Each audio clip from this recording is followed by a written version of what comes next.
Welcome back to the Matter of Facts podcast on the Prepper Broadcasting Network. We talk prepping, guns, and politics every week on iTunes, Stitcher, and Spotify. Go check out our content at mwfpodcast.com on Facebook or Instagram. You can support us via Patreon or by checking out our affiliate partners. I'm your host, Phil Rabalais. Andrew and Nick are on the other side of the mic, and here's your show.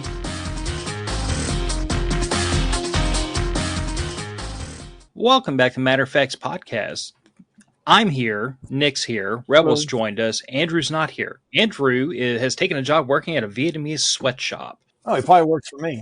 I don't remember what exactly he said he's doing these days, but I do remember it involves a lot of sweating, a lot of sewing, and something about supplying the autism crowd.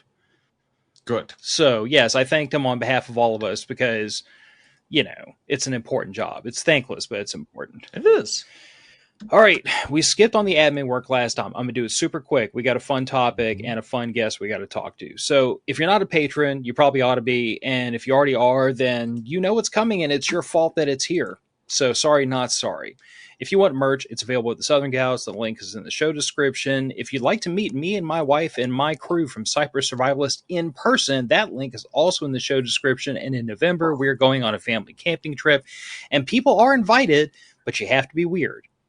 You have to be weird. Mm-hmm. Like, not like, you know, wear my skin weird, but like hang out with people in the woods you don't know very well and play with radios and night vision weird. If you're that kind of weird, you're my kind of weird. That's the best kind of weird. Yeah, if you're like squeal like a pig weird, no, that's a different bunch of people you hang out with in the woods, not us. And because I am awful at self-promotion, I am a part owner of Disaster Coffee. That's the only warning you get, but we do have really cool products, and you should consider shopping there. Code MOF at checkout will save you 5% on your order. I did not know we had a code to Phil's Coffee Company. Yeah. We're good at this. Yeah, I mean, it's been around for years, and it's just because I'm awful at self-promotion, I guess, that I forget to mention it to people, but I should probably put that in the show notes, and then I'll forget about it. And everybody else will, too. Capitalist harder. I am awful at capitalism. I mean, I hate money, and every passion project I have happens to make no money. But there's that. Oh, and Raggle Fraggle beat me to the joke. If you want your children to grow up to be as autistic as I am, I advise you crush up the Tylenol, make a line on the counter, and start snorting now, because simply ingesting it while pregnant is not going to be enough to reach this level. Just free advice out there for you ladies. Anyway, so hello, Rebel's back. I've been harassing you on Instagram pretty much 3 times a week ever since we talked to you last time about where's the goddamn gear. Which I mean as politely and lighthearted as possible, because I know it's coming and I know you're working on it, and I know everybody else is saying, "Where's the gear?" Yes. But, you know, patience is hard. Patience is hard, and I love instant gratification. I appreciate people hitting me up on the DMs. I just feel like Luhan on any one of her days when you just get 50,000 DMs and people actually want something from me. So I just feel like a solid 8 out of 10 on a dating app when I look at my Instagram DM. Right? Yeah. Nice. Just like, that's a good little ego boost exactly. first thing in the morning. Like, we want to. The thing is, like I think Luhan gets more like, "Can I love you for the rest of my life?" I get, "Bring the gear or I will fucking rip your entrails out." Or I get like this. I'm like, all right, well, all right. Best of luck without the plate carrier. Right. All right. I think maybe Luhan's DMs might be slightly more like uplifting. Maybe not. I don't know. I don't know, man. I've seen some of the leaks from some of those feeds from the models, dude. That's the messages get weird. I always wonder, what is the people who send that? Like, to me, I respond because, of course.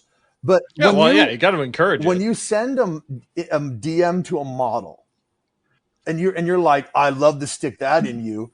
What do you think the outcome of that DM is? Like, what's the best case scenario? You're talking to a man in India who was paid to respond. That's the best. That's the best outcome. Yes. I was about to say, I usually reserve things like that for my wife, and when I send those to her, I know exactly what kind of reaction I'm going to get. She's going to roll her eyes, sigh, and consider her life decisions. I just want to know what it's like to be hot, just for one day, just one day to be hot. I want. And by the power of AI, you too can be an OnlyFans model. I'm just saying. But by the way, that is the clearly future, is right? a business model. The future for women is OnlyFans, and the future for men is just podcasting. That's all Clearly, it is. the future for GWAT vets the future for GWAT vets is podcasts, coffee, and authorship, right, Phil? I'm not going to let you live that one down, man. Nick. So, Rebel, in the name of full disclosure, like I started a podcast back in 2016, and like within the last year, a friend of mine offered me a buying opportunity to buy part of Disaster Coffee and be part owner with him and Andrew. And I have written and published a book. So this smart ass over here was like, dude, you hit the GWAT trifecta. And I was like, you just need the full sleeve. You just need the sleeve. Just please stop. Go for it. You know, I'm not a SEAL, so I got to leave something on the bone. There's definitely, oh, never mind. That's not going to be funny because I noticed it myself. I try to be funny as best I can, but there is something about that, right? There is something about like, hey, I'm wearing a t-shirt that's too tight. It's earth colored. It has a design on it that's semi-ironic, but somehow features like an AR-15, right? It's just like gay teddy bear ink. We'll stuff you, and you're like, okay, whatever, right? What the fuck is that? I don't know what the fuck that even is. I just thought of that right now. About that, this like that's great. But like, and there's like a whole to it. And then I have to go on Fox News and sit there and be like, my tribe knows violence. Your tribe pussies, and I'm like, what tribe? I'm 35 years old. I don't have any friends. I'm playing Helldivers. The fucking tribe you talking about? Yep. But yeah, there's a whole vibe to it. I don't know. I don't think I've ever been in that area, but yeah, there's a whole. It's just like here's a good example. This is a serious topic, but to my mind, it just like gets me weird. Remember Travis Raids, the guy who like faked being a Green Beret or something? Oh yeah, I forgot about him. Here's what always drives me.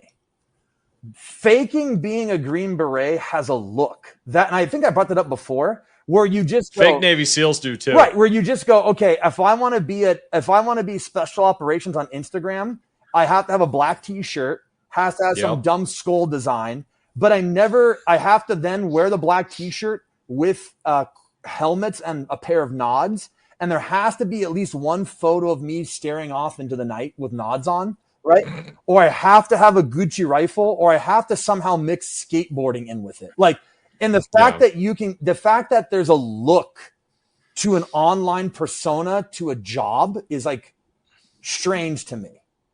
Right? Yeah. Because is there like an 03? I was a machine gunner. What's the machine gunner's Instagram eating fucking trash out of a dumpster? Like, what is that? Like, oh yeah, he was infantry. Why? He's homeless. Like, is that what? Jacked up knee jokes, right, like jacked up back jokes. Infantry corps, like domestic abuse charges. Like, is that what that is? Like, what is that?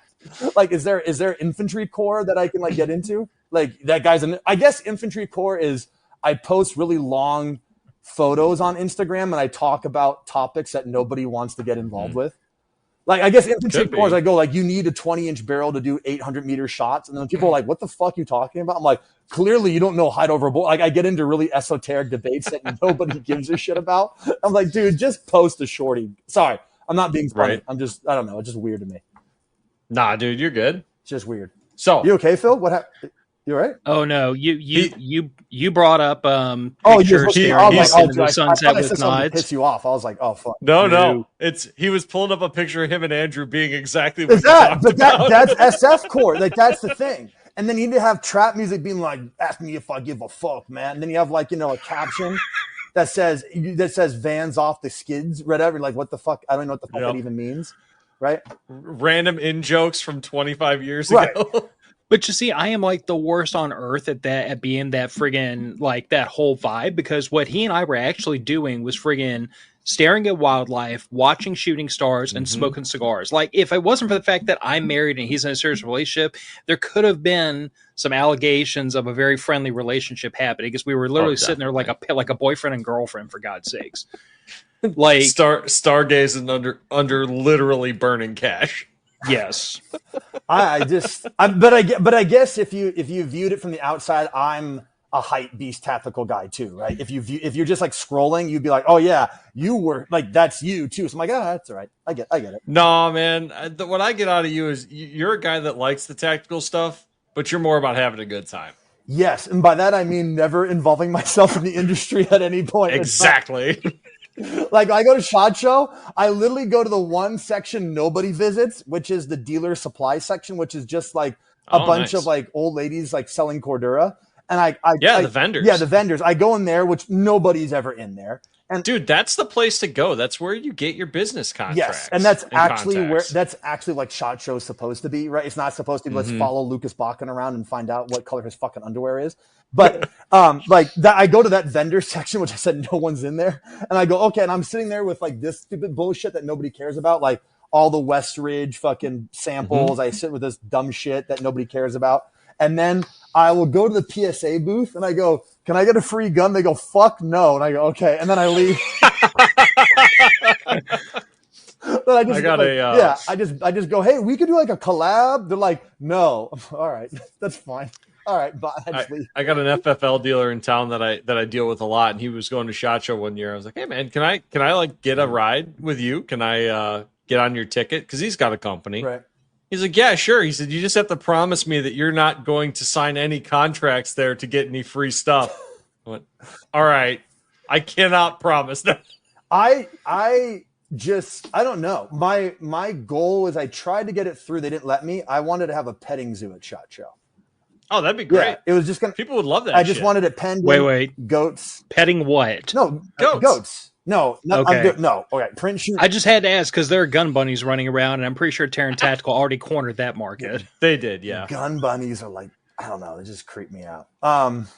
Dude, gun bunnies in general, regardless of the con or whatever show you're going to, it's weird. Oh, dude, it was the same thing when I was in the car racing scene. The girls who will just come and hang around just because they want to ride in the fastest car on the grid is just the cringiest shit I've ever seen in my life. See, when I was working at Kenai, I think I did this joke before last time, but I'll say it again because it's a true story, but it, again, just sums up my experience in life.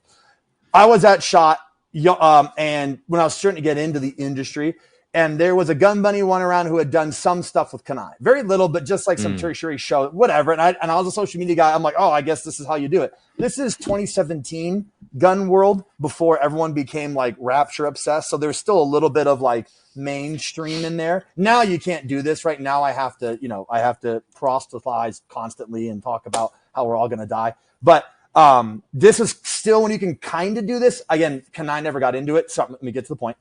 Gun Bunny was given free stuff, right? Later on, that Gun Bunny became, I'm not going to say the name, she became like embroiled in a lot of drama.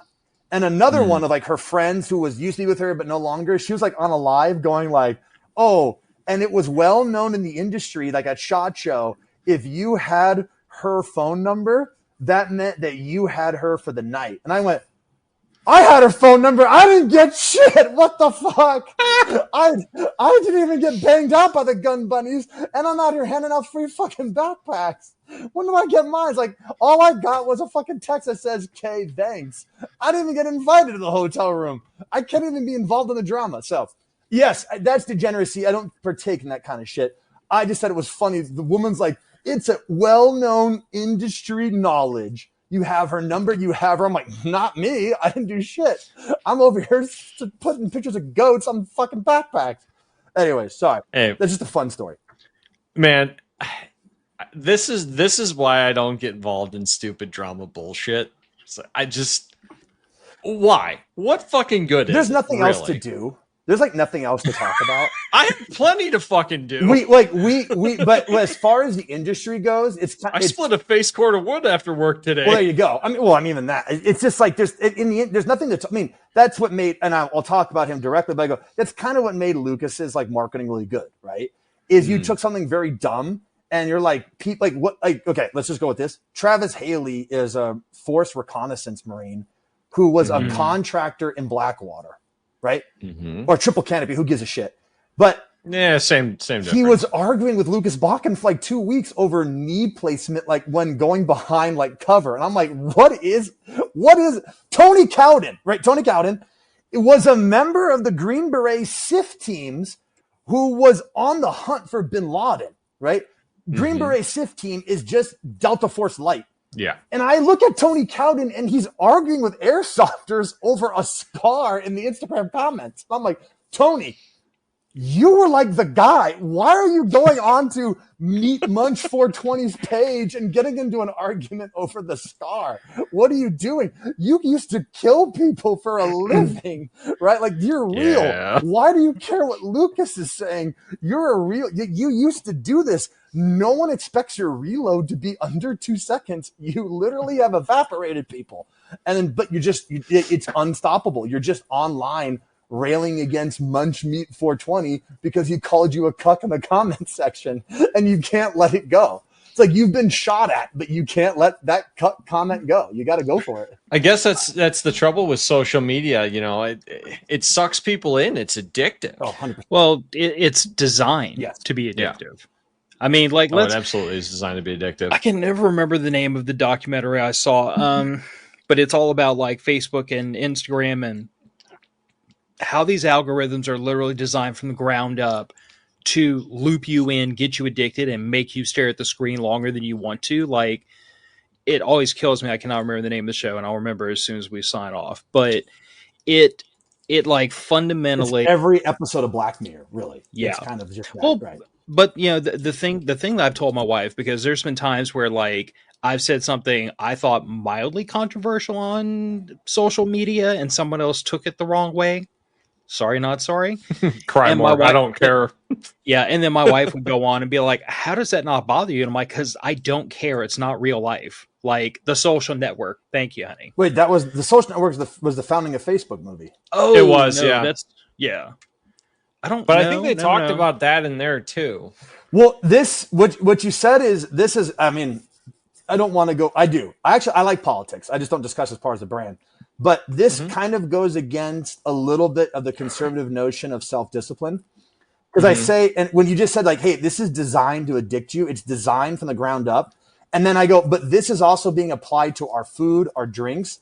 So it's not 1522 when you just don't dip your bread in honey. And you go, hey, I'm just going to skip the honey because I'm going, dude, this stuff that just your algorithms, your food, your drink, your daily interactions, like these companies, which I won't go into. I'm sorry. I'm not saying it's inherently evil. I'm going, do you have people in marketing who are psychologists? This stuff is designed. It's not, like I said, it's not just don't dip your bread in honey and you're good for the day. I go, this stuff is just a step below synthetic cocaine. Like it's just I mean, right below that. Like, well, it's hitting the same brain chemicals. Right. And I go, I don't even know. I mean, if you look at Ozempic or even stomach surgeries as an example, we have to medically tell our bodies stop eating because a bag of Skittles is so god dang good. It's just too good. Like, it's just too fucking good. You give a Roman a bag of Skittles, do you understand what he's going to do? He's going to be like, what is this? It's like, yo, this is processed refined sugar with an additive chemical specifically designed to target the like part of your brain that produces pleasure. You know that part that you do when you bang it out? It's that's the Skittle bag. You're like, fuck. Your brain cannot tell the difference between most super sugary processed foods and cocaine. Yeah. Your brain can't tell the difference. So, which makes me cringe like hell when I look at like small children just inhaling bags of, this stuff. But no, I mean, and you said earlier, Rebel, like it kind of goes against that whole conservative principle of like self-control. But like, this is where I have a really hard time, like associating myself with being in any one of the various political factions, because like the libertarian side of me says, business should have little to no constraints, and people should, the market should decide, and yada, yada, yada. But then I think to myself, I'm like, but when we allow that unfettered, then we end up with kids working in coal mines again, So it's like, I'm stuck in this weird... I think the children yearn for the mines. They go on Minecraft and just jump right in there. They yearn for the coal mine. No, I think though, you're not exactly wrong though with the yearn for the mines, but I think they yearn for being productive. I think, especially young boys yearn to be productive. You're telling me shoving young boys into a class they can learn about math and making them held to the same standard as their female counterparts is not going to be detrimental to society? Dude, I was happier running a hydraulic bandsaw at 13 than I ever was in school. Well, we all were. And then again, going back to the libertarian part, right? We all, this is I get into this. My mother was a teacher and I like fight her all the time with this, right? Is you go, well, here's what we did. This again, this is probably why boys and girls were educated separately. Like I just said, right? You go, let's take boys and girls. We're going to put them in the same classroom.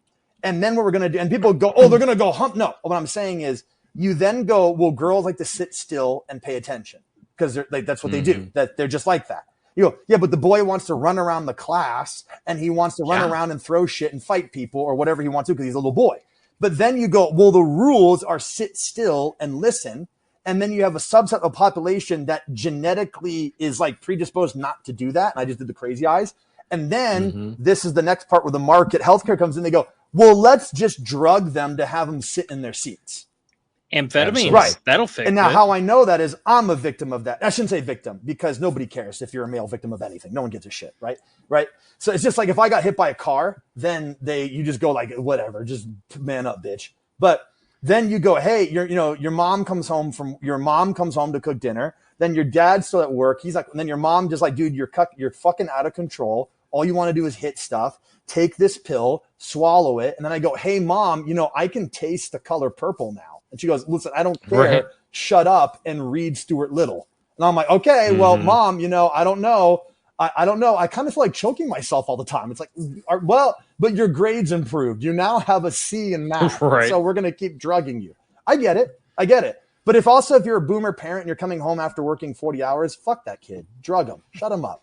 Put them in front of Power Rangers and tell them violence is bad, and then watch Power Rangers and go, hey, in the future, this might not give you the best outcome. I just told you don't hit anybody, but let me give you 3 uninterrupted hours of people getting the living shit kicked out of them to solve every problem on the show.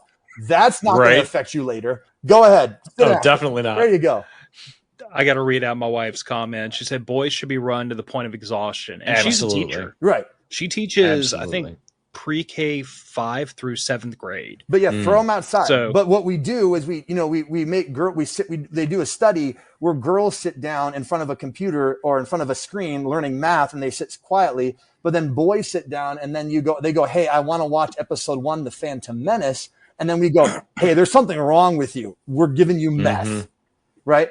Yeah. So that was my RFK soapbox. There you go. Hey man, I agree with you. I think that a lot of these medications are doing far more harm than good because number one, the kid never learns how to cope for themselves. That I got really lucky for whatever reason, and I never got what probably should have been an ADHD diagnosis according to my wife. Right. But I was also, as soon as I was done at school, I was working. I was doing all kinds of crazy shit.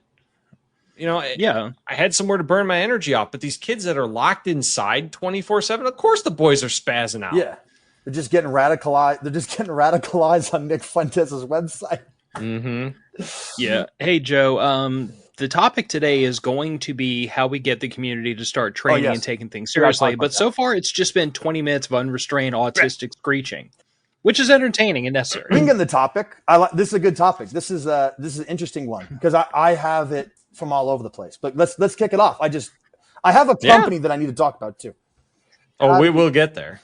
I have banners towards the end to make sure we don't miss that. But the topic today was, how do we get the homies to train? Because Nick and I were talking about this at the top of the show. Our hell coming from kind of the preparedness community is that there's way too much focus on buying crap, and there's way too much focus on, I bought the thing, I put in the closet, I'm covered. And it seems like where the rubber meets the road, where you start trying to tell a person, like, hey, have you actually trained with that rifle? Like, can you hit a stationary target at 100 yards? Do you know how to freaking reload under pressure? Do you know how to mitigate a failure? Here's a real fun one. I'm a radio nerd. Do you know how many guys go out and buy a pair of Baofangs and then they never program, they never use them, they don't know how they work, they don't know how to use them? And that's just 2 examples of what we run into in the preparedness community over and over and over, trying to convince people, if you don't practice with this stuff, if you don't treat it like a perishable skill and try to work on it, it's not going to be there to serve you when you need it to.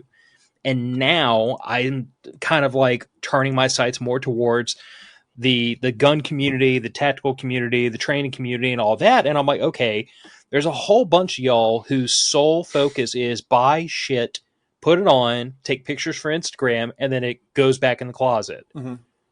And how do we convince that bunch of merry knuckleheads to actually like treat this like a perishable skill, or even treat it like a skill that needs to be learned? A good part of this is my fault, actually. I think a decent part of it's my fault. Is it the goats and body armor that are to blame? No. Well, a little bit, right? So where I have fallen short is not in the supplying of the gear, it being out of stock for a little bit. It's not my fault. Hey, listen, the president has shitty trade policies. Don't blame me. Okay. Write a fucking letter. But, the part that I have failed is making content relevant, because so far I've been good enough about talking about my gear, but that would go in now. Since you know me, you go, yeah, but Rebel has always been like making it affordable. So people being able to get it, especially because I make all my gear that comes together. So that way you go, people are spending, I wouldn't say less time, but they don't have to just hang around a website for 48 minutes trying to figure out their feed. But the point is, I have failed in trying to convey the training message as well. But to answer the question, I think it's twofold. One, I'll take a page from, I think, like a Lucas Bakken book, which I'm going to use this as like a positive thing, is one, demonstrate excellence. But the next part, which is I'm going to try to work, I shouldn't say I'm trying to, I'm going to work on for my brand. And when I say my brand, but it translates into how you always train. So one, demonstrate excellence. Be very good. And to be honest, in order to convey that message online, you can't, when I say extreme, I don't mean opinion, but you have to kind of be kind of over the top, because when you're over the top yourself and you're dressing like special operations, that gets viewed through another watered down filter. Does that make sense? Sure. That's why everyone on Instagram is jacked and huge, because when that guy tells you to go train, go to the gym, that's the motivation to look like him, even though you're going to it shows the results. Yeah, you're just going to wind up looking like me, which is just skinny. It's like, okay. But that's why you have big buff guys who then go bench press. Now, the next part where I push hard, again, I would say that when I say LB, but really any level, is we actually do not have, which we need to do as an industry, objective standards and scenarios that we consider to be our canon. Sure. Right. So right now you say, we go, can you hit a steel gong? Then I go, what yardage? 100. Right. Actually, no, 300. Actually, no, 250 sitting. Actually, no, 500 standing.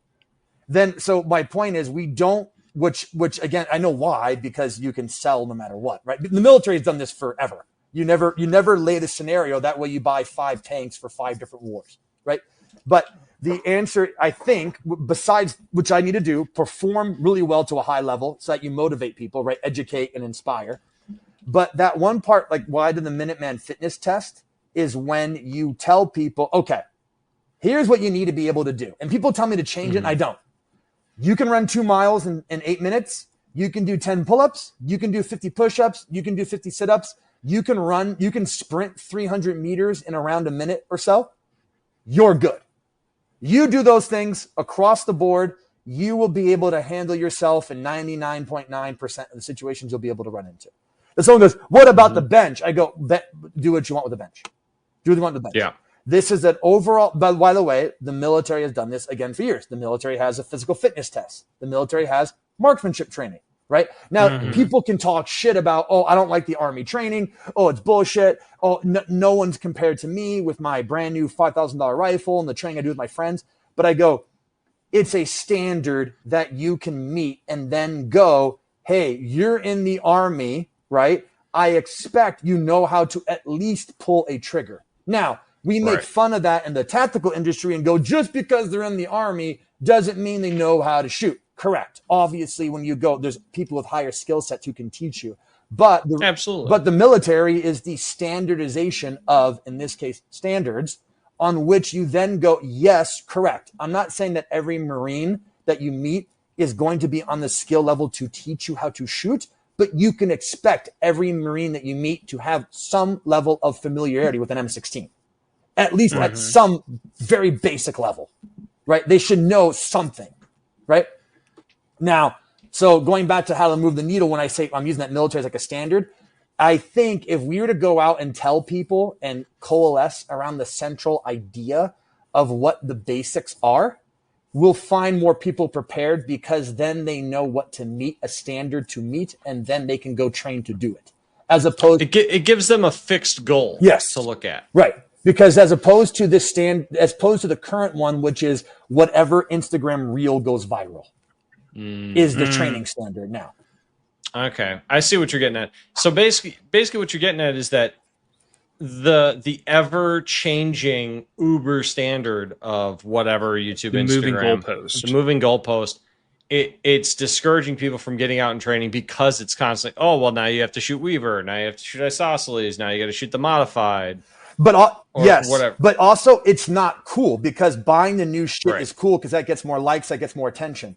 But if we, as a culture, this, industry, I should say politics is downstream of culture, right? My idea is industry trends are downstream of likes.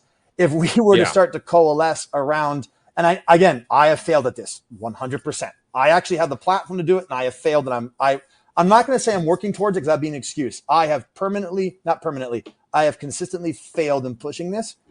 Mm-hmm. If I were to make videos where I'll mention them in a very positive way, the way Lucas Botkin turned in 2015, 2014, when he turned putting on all this kit as a civilian, the people would make fun of him, but now that's the normal piece. Mm-hmm. If I were to make reels and make content, probably need to use Lujan because no one wants to see me do a fucking push-up, but if I were to make content that shows getting fit is not retarded, it's not bench pressing 225, but you can do 50 push-ups, you can do 50 sit-ups, it's obtainable. And on top of which, this is cool to do. You will see more people talk about their fitness in the industry. I'm using just fitness, but we can talk about something else, right? If you saw Jerry Nicholas, it's the same. It's the same whether it's fitness or whether it's shooting, right?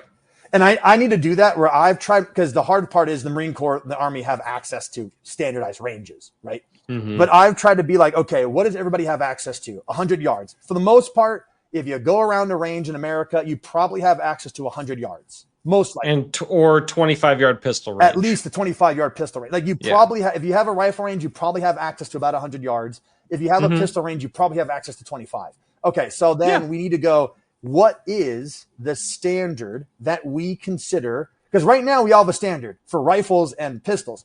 A good quality AR that's probably around a G, right? We know that. Yeah. Okay, what's your AR? Okay, you probably want to have basically either a cold hammer forged or a button rifled chrome lined barrel. And you want to have a decent handgun. We know the company. You want to have a good AR. You're probably looking at $1,000 and you have a Glock 9mm. Okay, great. We know the standard equipment, right? Sure. Generally speaking. But then we go... a plastic Wonder 9 basically is what you're looking for. We know that standard equipment. Then when we apply the standard, again, that's what they're called, standards. We apply that, I think, and we push that out there. We go, okay, can you do this with a pistol, right?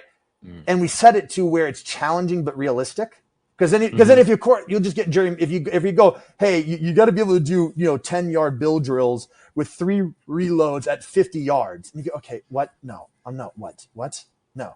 So I would suggest taking a look like part of the Marine Corps marksmanship. Look at that, and then just cut that down into probably 100-yard range and go, yeah, at 100 yards you can hit a dinner plate sitting, standing, and kneeling at 100 yards with basically 10 rounds. Hey, we're looking good, right? We're looking at a standard we can meet. Does that make sense? And if that, that makes a lot of sense. I suppose you could apply it similarly to, I don't know about your guys' states, but my state has a very, very basic pistol marksmanship qualification for concealed carry. It's 10 rounds at 3 yards, 10 rounds at 5 yards, 10 rounds at 7 yards, and you got to be on a torso target at all. Personally, I'm going to do exactly what Rebel just said was so crappy and say that is the most bullshit training standard I've ever heard in my life. No, it is. That is a bullshit training standard. But what I'm saying is what if we took that training standard for pistols and we said, I want 10 rounds at 3 yards, 10 rounds at 5 yards, 10 rounds at 7 yards, A-zone hits. Right. No, And then you know what? Once you get to that point, okay, here's your next step. Your 10 rounds, 3, 5, and 7 yards. Put yourself on a timer.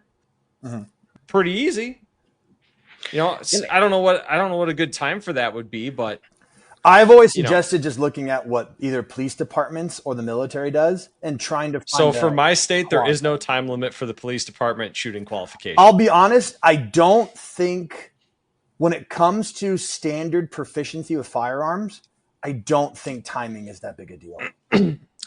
The thing about timing is right. But the thing about adding a clock to yourself is it adds stress.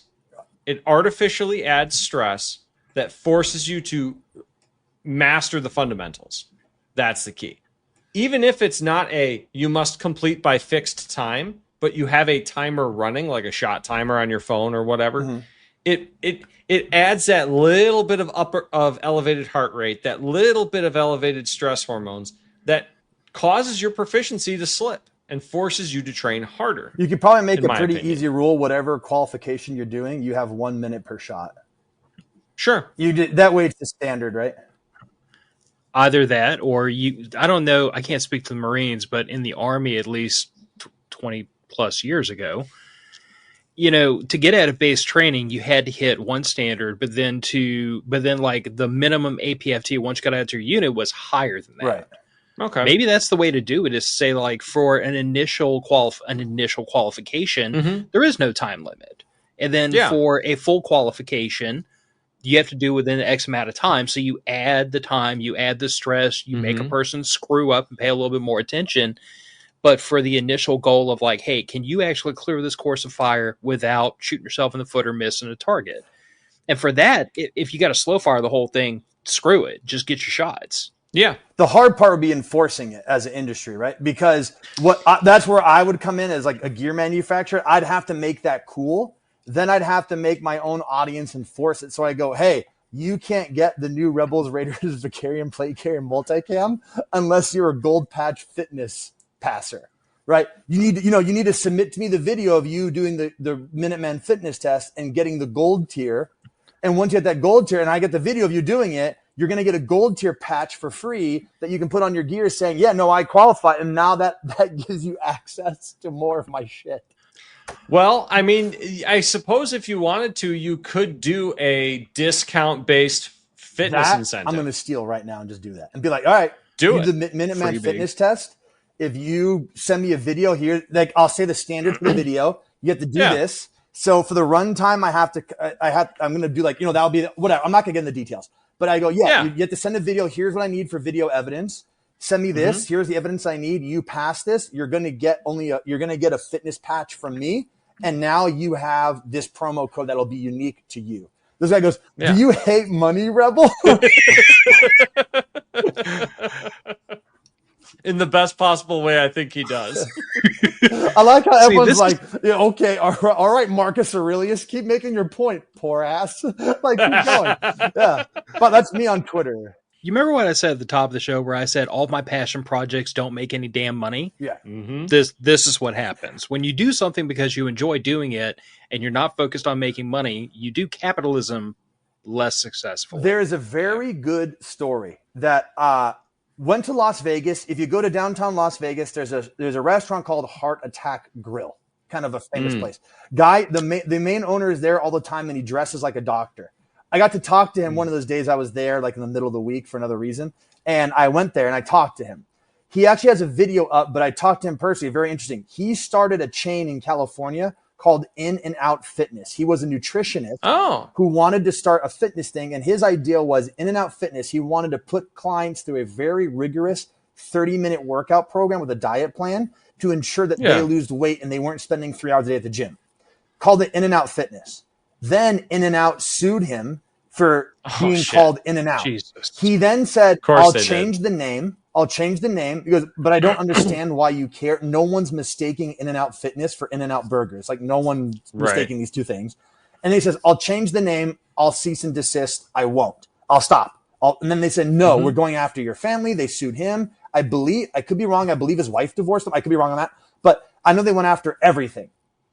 He then told me, he goes, then I realized everyone's a fat pig and nobody cares. None of my clients came to my help. None one came to help me. So then he started Heart Attack Grill in Phoenix, Arizona, where he makes food with lard and he makes it disgusting and gross on purpose. And then I think someone died in his restaurant of like a coronary in his restaurant, like died. Oh shit. And then what he did was he invited all of the paramedics to like come in, and he was like, oh, this is my grill. Like, well, there's like a dead body on the floor in his own restaurant.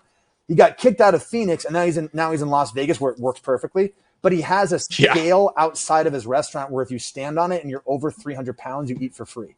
Huh. I mean, but that's the choice. It sounds to me like he's doing marketing pretty well. But that's where I go. Like that's your villain origin story where you cared about fitness and then nobody gave a shit. And then you got sued by a fast food joint because your name was similar. And I would get it if they're a little bit mad. They say change your name and the problem's over. But if it was really about the name, then it would have been done with the second he said, "Fine, I'll just change it." And he's like, "I'm not a huge chain, so who cares? I'll change it. It's not like I have 50 places that I'm running." But what you said was someone's like, "Do you hate money?" It's Rebels Raiders is profitable.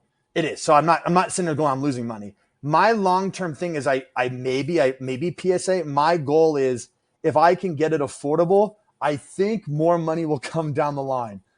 Probably not. So. Probably not. There's definitely money to be made in quality at volume. Yes. And nobody has the patience for it. So my business strategy is to rely on the greed. Because every day, I love my friend, but every day he goes, raise your prices, raise your prices, raise your prices.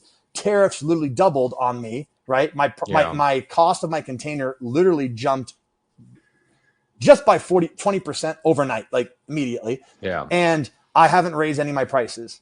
And he goes, raise them. And I go, no, every day I think about how I can make the Vicarian cheaper and cheaper and cheaper. Unfortunately, because of how the market works, you can't go too cheap. People just think you're ass.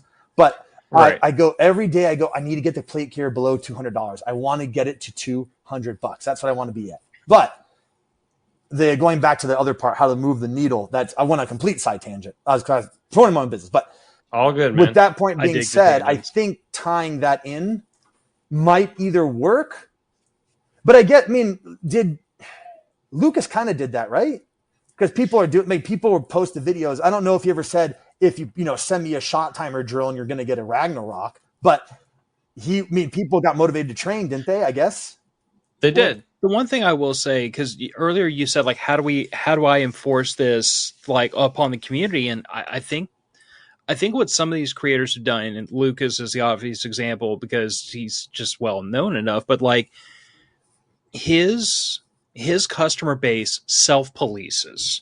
And if you notice, like there are certain companies, there are certain people in the industry who have managed to get such a following and such a foothold in the industry, their fans self-police. Like they will tell each other like, hey, dude, you need to tighten up the shot group a little bit. Or, hey, you need to work on your fitness a little bit. And I think that is the goal, not for your customers, but for the entire community, is to get the entire community to, in a positive way, self-police. Not in the ARFCOM, like, everybody dogging each other because your rifle only costs $4,000 and you don't have night vision on your helmet. Not the toxic version of self-policing, but like in a very wholesome dad advice kind of way of like, dude, like you're on the right track, you're going in the right direction.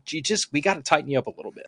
That is one thing that I have noticed. Me and Phil dog on Reddit a bit now and then, but the tactical gear subreddits, those guys are phenomenal at encouraging each other to get out, train, get yourself in shape, talking each other through how to get in shape, and encouraging each other when they show progress. The number of progress pics I've seen from guys on the tactical gear subreddit, just r/tactical gear, of a dude that's dropped 20 or 30 pounds. He's looking a little more trim. His gear fits him better. He's been out exercising. Always praise, line after line of, you're doing good, man. Keep it up. You can do it. We've all been there. Let's do this. I got to plug that is what we need to see. I got to do that to my website. Because I'm working. I made a post about it a while ago, but I'm working on the fitness part because I have one page that's going to be a website that's dedicated just to fitness. So I'm going to have like a lifestyle tab, but it's just fitness. So I wanted to put a body fat calculator and then a standard, like you basically type in your weight, your height, your weight, your age, and then it just gives you weightlifting standards that you should try and meet. Sure. It'll tell you like beginner, intermediate, and advanced, that we can just type it in. And then, I actually was like, hey, just put a few links up and just, I know I said that. I go, just have like an Under Armour shirt and some shorts on Amazon and some socks. Like, okay, here's your PT outfit. Like you can, it's very simple. Go to Costco. It's right by my shit. But the self-policing part, I like how for all my fancy talking points, like, dude, just bully each other. Just call each other fat until they stop. Like, it's like, that's good. There's a patch. Like, just call each other fat. Right. Well, no, that is part of it. Like, one of the things I see is like, hey man, not to rag on you, but you're killing yourself. And it's we care about you. You need to do better for your own well-being. I think bullying, I don't know. The word bully has a really harsh connotation to it, but I mean, like, I feel like in the right circumstances, like, call it what it is. Rebel, your prior service, so am I. Like, I have said some of the most outlandish, awful. I've said stuff to friends of mine I serve with that'd be legally considered a hate crime. Mm-hmm. Oh, definitely. And I mean, and it was to be expected. Like, if I didn't call them everything under the sun and, you know, make Jew jokes, German jokes, white people jokes, black people jokes, women jokes, men jokes, Jewish women jokes. So I had a buddy who was Italian and Jewish, and we called him the Jab, Jewish American Princess, for like 8 months while we were in Iraq. He's Italian and that's great. Yeah. Anyway, but like, I've said all those things to him, and he could take none of it personally, and he could say anything under the sun to me, and I could take none of it personally. But there's a difference between, like, in a tight knit group, like we deal with this in our little patron chat all the time, because like that group we talk on sometimes a daily, at least a weekly basis. Oh, it is shocking if a member goes more than a couple days without saying something. Yeah. But the thing of it is that we're close. We've built that rapport. We can dog each other out pretty, badly. Oh, yeah. But there's always this unspoken rule that, like, when a person just comes in, you got to kind of like break him in slowly and not just chase Except him. for Eddie. Oh, yes. We do have Eddie, who he believes in throwing people in the deep end and seeing how well they swim with cement shoes. Exactly. But anyway. A lot of drownings in that. A lot of people drown. Yeah. See, I'm the problem because I'm a sensitive little bitch. I don't see. The thing is, I don't really go in the group, but like, you know what, especially on Instagram, I don't really have that. I don't really have any, like, there's only like 2 people who consistently comment negative things, and I don't block anybody because I have this idea of free speech, but nobody cares about what I have. Like, no one cares about my stupid esoteric points about rights. No one cares. Just block them or call them a slur and move on. But yeah, when I'll get like one bad comment from them, and it ruins my next 4 months. Like, I'll just wait at night going like, they called me dumb, and now I am bothered. Like, I'll be, even though every other comment's like, great job, Rebel. I can't wait for the gear. You're doing great, man. I get a DM, dude, we love you. Great. And I'm like, yes. And then the one comment just says, you a bitch. I go, and that person doesn't like me, and I get so bothered by that. And it bothers me for days. That's legit, though, because, I mean, I cannot remember the specific instances, but, like, there's been a time or two where, like, you've cooked something off on Instagram, and I've been like, he's having a rough day. And those are usually the times when I drop in your DMs, and I'm like, hey, dude, you doing okay? Are you cool? But I want to hear this. When do I do that? When do I do that? I want to know. Instagram is my therapy. All I have is, like, this laptop and the 78,000 domestic terrorists who make up like that's all it is. Like, it's just that, right? It's just that and the FBI agent who I am inevitably on the watch list of. So aren't we all? So, like, I don't know, when do I pop? I don't know, is it usually one of my, like, what posts do I have that's like that goes, I'm just curious on what post it would be. I can't remember specifics now. If I went back and found them, I'm sure I could. But like I said, I mean, it's just every now and then I can tell, like, he's having a rough day. I never have a rough day because of social media, though. I don't have any. Good. I don't have any following. I mean, I don't think so. When I say I don't think so, is I don't have any.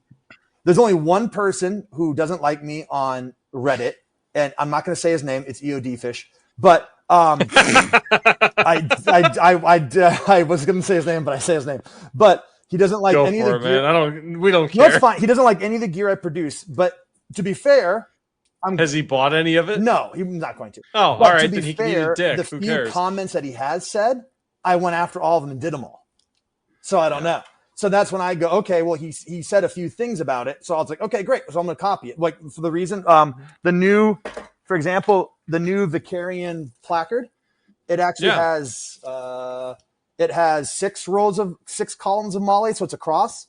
That's because he called my gear cheap and said that because it only has 5, it was stupid and dumb. And then I got really offended, so I made sure we had 6.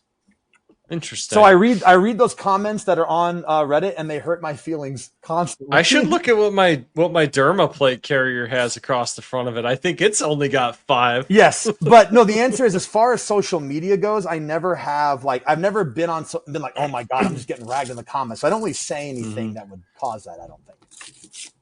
I don't think so. I catch flack in social media every once in a while. Except when I go on Twitter and just suggest that, like, hey, this shotgun is cool. Then I get death threats. Like, wait, what? Like, what? It's like, you're a cuck, piece of shit. Fuck you. You love Twitter, though. But by the way, it's not even like the shot. I'm not even saying like I like the Mossberg shockwave. It's like, what do you guys think of the Remington 870, which is like a 100-year-old, like whatever. It's like a 80-year-old shotgun at this point. And it's like, you are a cuck, Jew, piece of shit. I'm like, from a post about a Remington 870? I was like, somebody really must be a Mossberg fanboy. Like, I don't know. This is why I continue to say that the internet is not real life. It's definitely not. That's what happened. I'm not going to talk about it too deep, but when my worst day on the internet was the week after Trump announced his tariffs, and I'm fighting with every bot in the world about what a tariff. But by the way, I'm not going to get into it. Not about the efficiency of tariffs. I'm not going to get into it. I'm not going to bring it up. I'm going just about what a tariff is, like the definition. Yes. And I'm on Twitter being like, no, you piece of shit, it's a tax on imports. I'm like, you're fighting bots, dude. Like, you're clearly fighting bots. Oh, for sure. Some of it is absolutely bots, because there's no way you can get people responding that rapidly about when they're real people. Right, correct. And not that many comments saying identical things. And I really got to stop arguing with like Greek statue PFPs. Like, I really got to cut that out. I got to really. Are you guys on Twitter? Are you guys on it? No. Oh, okay. God, no. It's really bad. I have an account on Twitter. Really but bad. In the name of full disclosure, I limit most of my social media to like the barest minimum necessary to like market a podcast. Puppies on Roombas. Well, and then talking with my fellow autists, but that's about it. Like, I don't know. I don't take social media seriously enough. It's my life, which is really bad. I think it has to do a little bit with the generation Phil grew up in, though. Thanks, Nick. At least once a show, he has to remind me I'm old. Well, man, Facebook was a major part of social life when I was going through high school. I mean, Facebook wasn't thought of when I went through high school. I know, but it's like supplemental, right? It's just something else. Yeah, I get it, because you're just like, Facebook is just a place where you go to stalk your ex-girlfriend and like, just. Facebook is a place I go to buy dead people's stuff. Right, it works out great. It's cheaper for everybody. But when it becomes like my business is 100% social media. Everything is so everything I do. And now my other job, my full-time job, is marketing as well. So not as much social media in that one. It's still social media adjacent, at least. Yeah, I'm on Google all the time with Google AdWords as a service business. But the answer is yes, because a bad comment on mine when someone says, "Rebel, you're ripping us off. Fuck you, you're a drop shipper." I have to write now. The answer is that person I know that person's like not telling the truth. But I then write out going, no, I'm not a drop shipper. I don't make in China. Here's where I do this stuff. Here's the company. I like list it all out. And the answer is the person doesn't really care about what I have to say. No, they don't care. I just go, very good example. Here's a good one. Right? I actually have them right here. When I did my first launch, no one cared. But some of my pull tabs had an issue. Right? Some of them had an issue. The Ranger Green ones, they would pop out. Right? So I went on Instagram, I went on Facebook, I went on Twitter, and I went on email like the second I found out about it and said, hey, it's just a Ranger Green for the most part, but you get a free replacement. Let me know. Everyone was like positive about that. Like everyone just wrote, like they're saying this is a good job. Hey, that's cool. People like accountability. Right. Yeah. And I think, but now if I was like, I hate saying it like this, but if I was like boomer tier PR, they would go to don't say anything, cover it up. Like we'll do it quietly. Only the customers who have a problem, just then it would blow up on social media. Let them come to us. Yeah. Right. But now because I was raised with social media in a way, I now know that it will find out everything you do, no matter what you do. Oh, yeah. So just go out there and just go, yeah, Yeah, no, that happened. It was me, and then nobody cares. Everyone's like, yeah, it's fine. Exactly. And I don't disagree with anything you're saying, because there are companies out there that is kind of their go-to is like SIG. I wasn't going to go there, but yes, SIG is among them. But then on the other side of things, you do get some of these companies that are very old and very well established, and I don't know that they're run by boomers, but I wouldn't be shocked. But like RCBS, I reload my own ammo. Yep. Same here. Years ago, I got given a set of dies from the 1970s from my father because he wasn't reloading with them anymore, and I started loading 38 Special 357 Magnum. And I came to realize fairly quickly that like the way these dies were set up, they were not set up the way modern 38 Special RCBS dies are set up. Some pieces and parts just weren't the same as they were 40 years ago.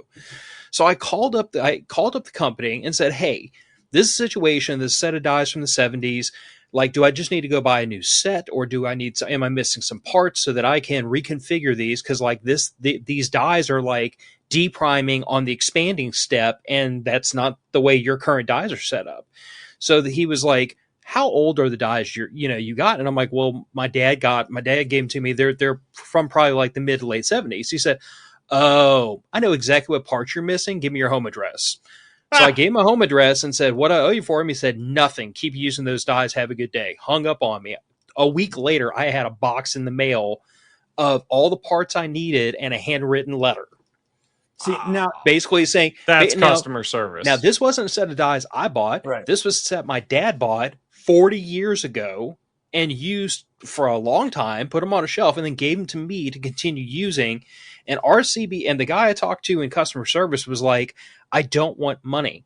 I want you to keep using your father's old dies. Mm-hmm. So there are companies out there that do take that perspective, like taking care of the customer always yields more business. And judging by the amount of green shit on my reloading bench, I'm pretty sure they've made their money off of me. Yeah, I think I've got like a fat 50 cal can full of RCBS dies. On that topic, I'll announce it right here because I actually have it next to me. I'm going to do a little bit of self-promotion. Go for it, man. If you were to clip this, you can, but just hold on to the clip. But I'm going to promote because the reason I'm saying because you just said this. So with the Vicarian, this came standard. It was just the standard, the placard, right? I have the insert here. Number one, we're coming with five. The first version came with 3 pull tabs. Now it'll have 5. That way you don't have to sacrifice the pull tabs if you use the 7.62 insert. But basically, the new thing that I've done on the placard is not just the MOLLE columns, but the new placard is adjustable on the back. Ooh! So these clips are adjustable. There's a reason I'm saying. Trust me, ties into your your story. So these clips are adjustable, actually, and it's going to come with a piece of 1 wrap, so you can hold it in place. But the clips on the back are adjustable, and you can obviously remove this buckle right here. So if you want to change up the system, and then it's going to have a piece of 1 wrap that will come so that way if you were to like put it really high, like for an AK mag, you can take your 1 wrap right here, and then you could use this guy to secure it around like that. Nice. So then you have extra pressure as opposed to just a piece of Velcro. Now, not just to promote my product. So the main change of the Vicarian is going to be the placard's adjustable. To what you just said, and I'll say, this is the first I'm telling anybody this right here on the podcast, is if you bought the original Vicarian, I have ordered, because the original Vicarian I sold 500 Ranger Green and 500 Coyote. And this applies to international orders too. If you bought an original Vicarian, I have ordered 500 Ranger Green and 500 Coyote placards, which I will send to you for free. Nice. So now the only thing I'm going to ask for is if they want to, shipping and handling on it. That's it. Just the shipping and handling. Yeah. The item. So I shouldn't say for free, shipping and handling, but I'm sending out the new placard because people buy gear and then the new version comes out and then they go, well, now. So I said, I actually specifically made 500 Ranger Green, 500 Coyote in this style and I have it reserved. No one else has it reserved for the previous customers of the Vicarian. And I will send the placard to you for free. I might just have like a $5 shipping and handling just to cover it, which I think is more than fair to send out. That's an awesome move, man. I really think the reason why I mentioned that is not just a product thing, but because you said about customer service and about old school values of. So like I said, you bought the Vicarian first. essentially the main change is basically this. Yes, I have NIR, which I could get into in a second, but NIR resistant materials. And yes, this has 6 columns, but the big one is the placard is the most. Yeah, being adjustable. And the placard would be free for customers who bought the original Vicarian. That's cool, man. So that way you're not left in the dirt. When you go, hey, I just bought this. I did your first drop. And now, like you said, when you had these dies that didn't work and the guy sent you a brand new free pair, that's what I'm doing with this. That's awesome. Yeah. So I didn't mean to like go full self-sponsor there, but you mentioned the customer service story. And I was like, well, no, man, that's right in line, man. Yeah. That's fantastic. You're supporting the people that support you. And then I'll make these individual people can buy them if they want. But for the original customers, free. You're going to get one for free. And I do just have to say, since we're talking about like what's changed on the Vicarian, I'm not going to lie, and I can't be the only one, but I got a little bit aroused when I found out you were doing a drop in M81 Woodland. Yes. Okay, now listen. My love. I have in the name of full disclosure, y'all just have to bear with me for a second. I enlisted in 2000. Okay, I grew up wearing that shit. Matter of fact, wearing that shit playing paintball. Yes, so did I. I was in JROTC running around in the woods doing dumb shit wearing, old M81 BDUs way before I was old enough to enlist. Oh, absolutely. And then I enlisted and got a full set and then had to trade them in temporarily for DCU to make it perform to Iraq. It wasn't chocolate chip at least. Oh, okay. That's what I was thinking of. DCU. I think DCU is dope. I don't know if it was dope or it was okay, but I was in OIF2 on the buildup. So like we were wearing DCUs and tan boots, but our Humvees were half green and half brown. We were wearing M81 plate carriers and we had DCU helmet covers on top of green helmets. Shake and bake special. I mean, well, okay, but again, we literally got told, "Hey, fuckers, it's time to go overseas and earn your pay."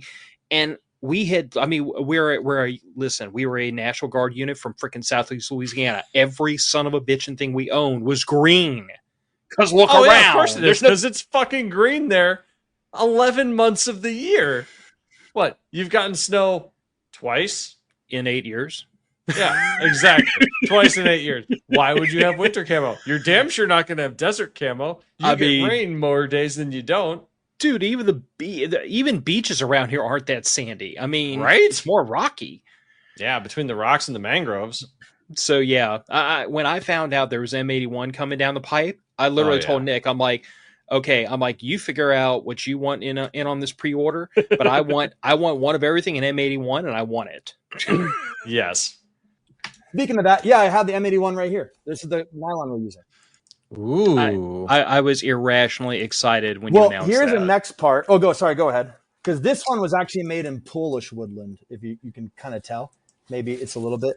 Because I need that duty pack in woodland. That's all I'm saying. I really need that duty pack in woodland. I have too many backpacks as it is. Duty pack. I don't think the duty pack was killed by the tariff on the Vietnam stuff. Oh, now I would pay so much more money for that. Here's the next question. Very good. I'm glad you said that. Because how much would you pay? Because I basically have to have it at $185 for it to come in. Oh, Woodland dude, no might question. be like $200. Yeah. I still think that's a reasonable cost for that backpack. Do you have any idea how much I've paid for some of my backpacks? Well, my goal was to always keep it consistently down behind at least 165 at the most, 150 at best. I do not shy away from a $200 backpack. I have a hiking day pack that was like $275, and that I just use for fucking around on local trails. If I didn't have the tariff, the extra 20, because there's already a 17.6% tariff on the good to begin with. Now there's a 20% blanket, so now my tariff rate is essentially 40%. That's rough. So that's why I'm like, I mean, $200 pack to me, that's not an issue. You sure? I mean, it doesn't sound like a value on my end. But all right, if people, it does to me. I mean, man, when I go to REI on a 15-liter day pack, I'm dropping $275. I was about to say, like, my business marketing brain is kicking into high gear. Like what I usually do, like on the coffee company, because we also got impacted by the tariffs, is we have to benchmark our prices against the rest of the market. And that's not to figure out what we're going to price at, because we always price at like X percent over cost, because our goal has always been like support the community, support the coffee nerds, and like keep the cost down. So quite frankly, you'd mentioned earlier that when the tariffs kicked in, you basically ate it. We didn't have that option, Disaster Coffee, because we were all running our margins so thin. If our cost goes up like 3-4%, and we still allow those discount codes that are out there like MOF, at that point we're selling the coffee at a loss. So like we had to come up on our costs because there's just no margin left to sacrifice. Now, the few items we have that do have more margin than that, because we just have our costs down so low on those items, we ate the cost difference and didn't raise the price because we could afford to. But from your perspective, if the cost you have to sell the bag at not to lose your butt is still substantially less, or even a margin less than the rest of the market, it seems to me like if there's demand. The problem with the bag is that it doesn't make much money to begin with. It's also probably one of the reasons why Kanai went out of business. Is it just bags don't have a high margin to begin with? No, they don't. Imagine they have a lot of production costs wrapped up in them. Well, they do. I mean, look at how many pieces of cloth you got to sew together for a bag. I mean, it's 3 different layers of stitching for that main zipper alone. Well, and I'm thinking not just that, but the fact that it's. So I know that a plate carrier is not like a 2-dimensional piece, but a bag is like multiple layers sewn on top of each other. Like I can only imagine what it takes to put in the machine work to make from pattern and fabric to bag. Like that just seems more complicated. It is. It is. And I also overbuild everything. So then the factory gets mad at me because they're like, you don't need this. So I double pad where I need it, and then I double stitch, and then I also use now we're using bonded thread. So bonded thread is like usually what you use for backpacks. I use that for everything. So and then I use whatever I basically reinforce like hardcore bonded thread for everything. And then on top of that, I've even shown the video. I use we've been doing bar tack stitching where you don't need it, just to really make sure that everything lasts as long as it can. And on that one, another piece that would definitely drive the price of the backpack up. But with the woodland here, unfortunately, I couldn't get it done with. Here's the webbing, so you guys can check the webbing. It's not like. Ooh, it's even woodland webbing. So it's not like not like this. This one, I think the pattern was a little smaller, but the webbing itself is not like crazy. Again, I don't do anything out of China, but when I say this, again, not even my these are all from South Korea, by the way. Not even my raw materials are from China. Nice. You get like the foreign woodland, which is like really blotchy. It looks like something out of like Contra. Yeah. Right? But so you can tell it's the same size. And I still applied and will be the only company in the industry. I will be posting my NIR data for this in its basic form on the website. So that's fantastic. I don't want to say NIR compliance because I don't want EOD fish coming after me. But because the compliance is like a whole, I don't even know how you get that. I actually have no idea how you even get NIR compliance, like the rating. It starts with a DoD contract and bribing politicians. Okay, so I don't have access to any of that. So what I did do, though, was I did all the research I could. The only people I could find who objectively post, because if I say NIR, you go, okay, well, then just find the standard. I go, but that standard doesn't even exist as to what it even is. What I'm saying is maybe I'm wrong. I'm not going to die on the hill. From my research, the only standard I could find where it says meet this down the line was the NATO standard, not United States standard. Oh.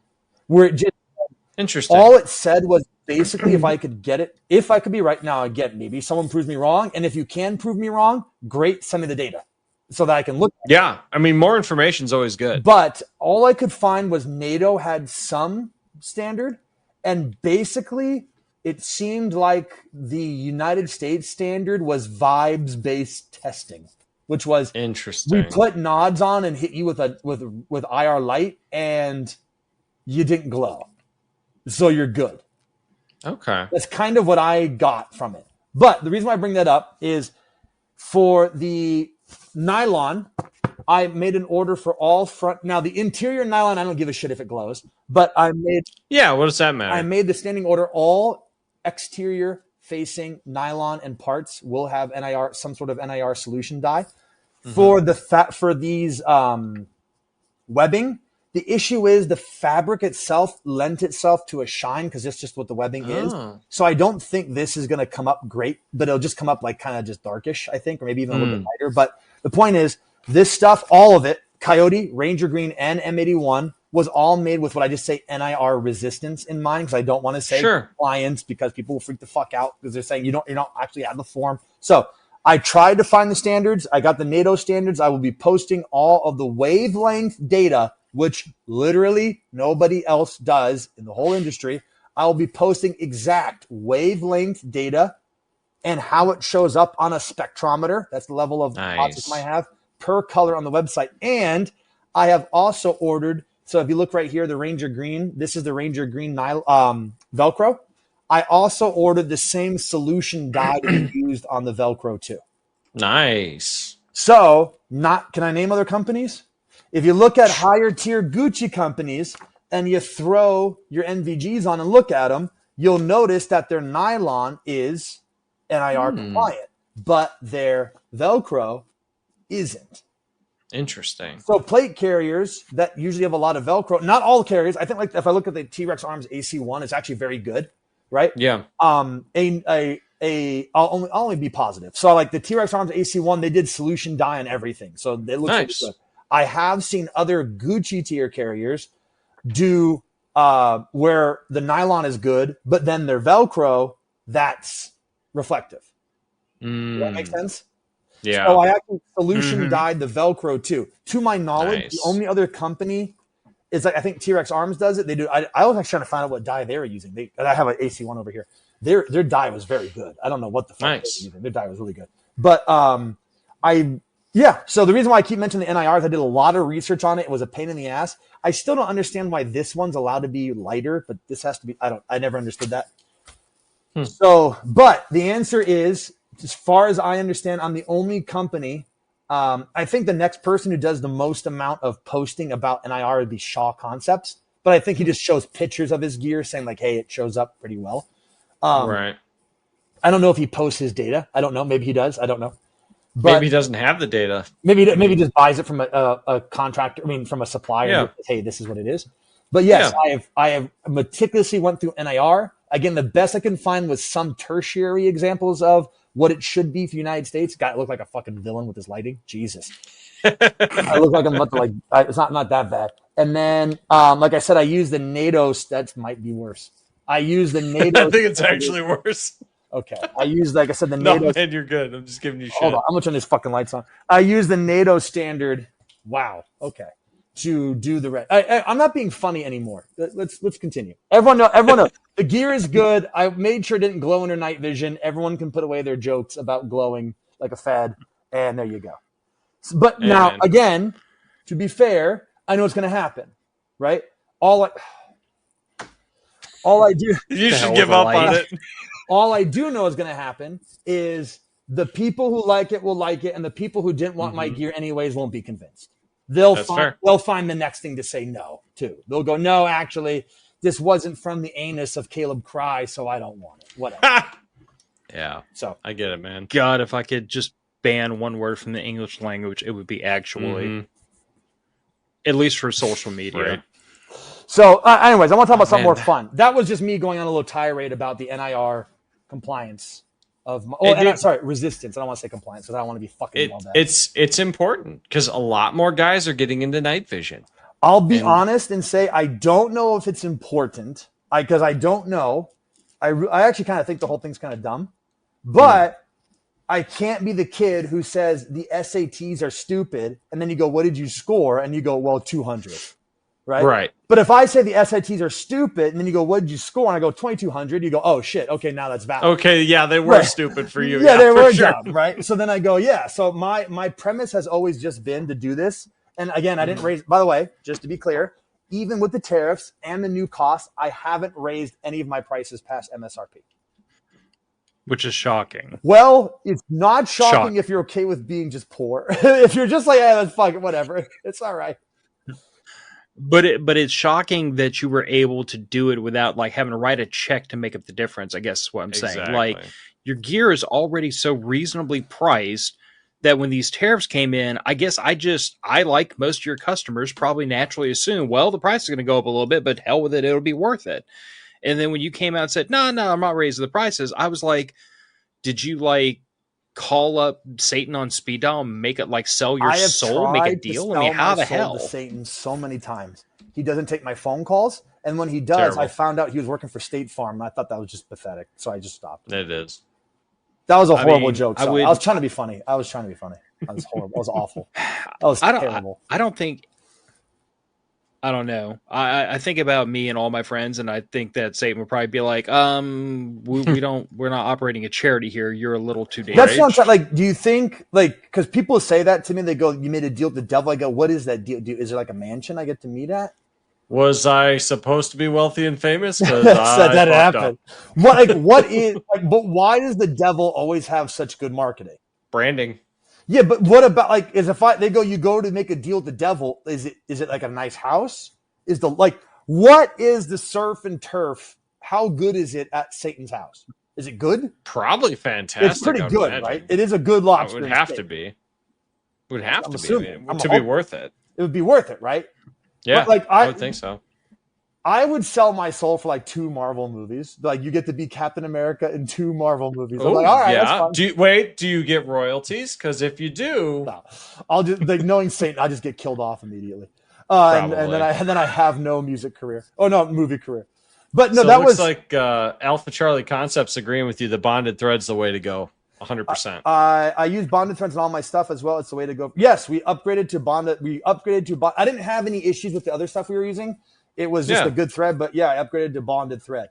I said, actually, let me text them right now, by the way. Go ahead. Let me text them. For those of us that don't know shit nor shinola about materials, what makes it bonded I thread? don't know. So essentially what it is, it's like the difference between just a braided string and a string where the braided material is also chemically bonded together. So like tarred bank line versus twine. Okay, that's the difference. I figured the machinist would know better than the business. Well, it's actually the fisherman side of me that knows that. Same difference. Going back through a couple of comments because I've just been like starring these as we kept going. Another from Alpha Charlie Concepts. You're not alone. I always try to source NIR compliant materials as well, but if I can't, it's not a priority. Fair enough. I mean, that's a fair. If it doesn't exist to be bought, I can't fault you for not buying it. I'm gonna look up Alpha Charlie Concepts here. That's a good point because like you're not gonna be able to grab everything because even then the idea of NIR compliance is like difficult because like I said, there's very few objective standards for that to meet, so it's kind of all over the place. But yeah, I grabbed as much as I could, so the overall signature should be reduced. Nice. John, my son graduated USNC boot, shot expert, 3 points off top shot for his class. Hell yeah, there you go. Fuck yeah, dude. Hell yeah. I've actually met the Oliveras in person. They swung by, had breakfast.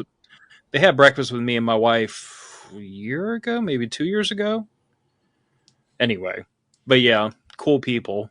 And then Joe just saying radios are sorcery. Actually, the guy who wrote Starship Troopers, at a certain point, technology is indistinguishable from magic. It is, yeah. Any technology sufficiently advanced is indistinguishable from magic. Perfect. Yeah. There you go. See, I bastardized it with my stupid speak, but yes, that was. You're all good. Yeah.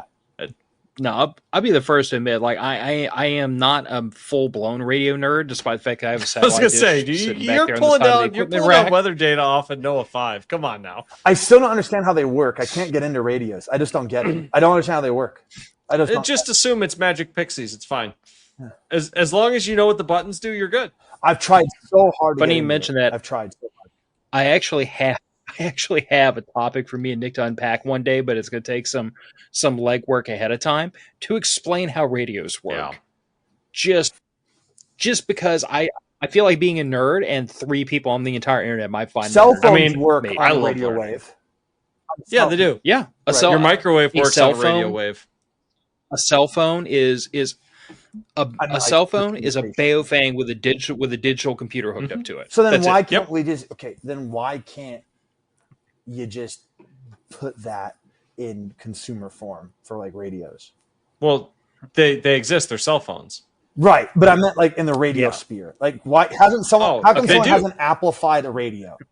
Not in your car. So a couple of things. First of all, like kind of has. There's a thing called DMR, and there's also packet radio service where you can send like digital data packets over radio waves with some of the ham bands. Like that's all been done. Some of that is limited by federal regulations, though. So yeah, I was going to say that's really where you run afoul is like the FCC does not permit certain things on certain channels, but the thing that really makes cell phones work that you really cannot reproduce on radios nearly as well is that, like with the cell phone, when you pick up your cell phone and you try to call somebody, what you do is you send a signal to your nearest tower that routes through this massive telecom backbone, and it finds that other number anywhere within the service area, which is basically the entire country, and their nearest tower contacts their phone, and then you two hook up to your respective towers and communicate through that cell network. Okay. So it's not like I'm talking to that phone. I'm talking to the tower. That tower is talking to a computer buried in the ass of a building someplace, and that computer is talking to that tower, and that tower is talking to that person. The closest analog you could have to that would be with ham radio, where you can link repeaters together.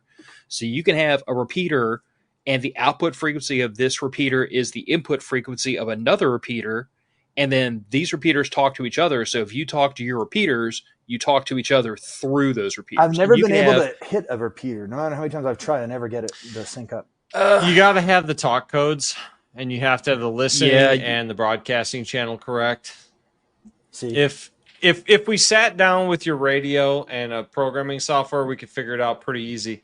Alpha Charlie Concept says bonded thread has a wax-like coating on it that helps protect the thread and also lubricates the passage through the cordura and the webbing itself. So yeah, a lot like tarred bank line. You've got a material on there to slightly protect and lubricate the thread. I know. I mean, I just messaged my factory. I'm like, we're going bonded thread, right? I said to do that, so I'm like, I'm pretty sure they are. They're like, you don't need to do it. It's too much. I'm like, no, we're doing the bonded thread. We're doing that. Yeah, we're going. You got to be demanding with stuff like that for sure. It pisses me off when I fight back on that one. Yeah, because I remember I tried to hook up to a repeater. I just couldn't get it right. Because that's what I want the Bow thing to be like. Here's the app, repeater number 1, LA. I click it. It goes, you're now connected, retard.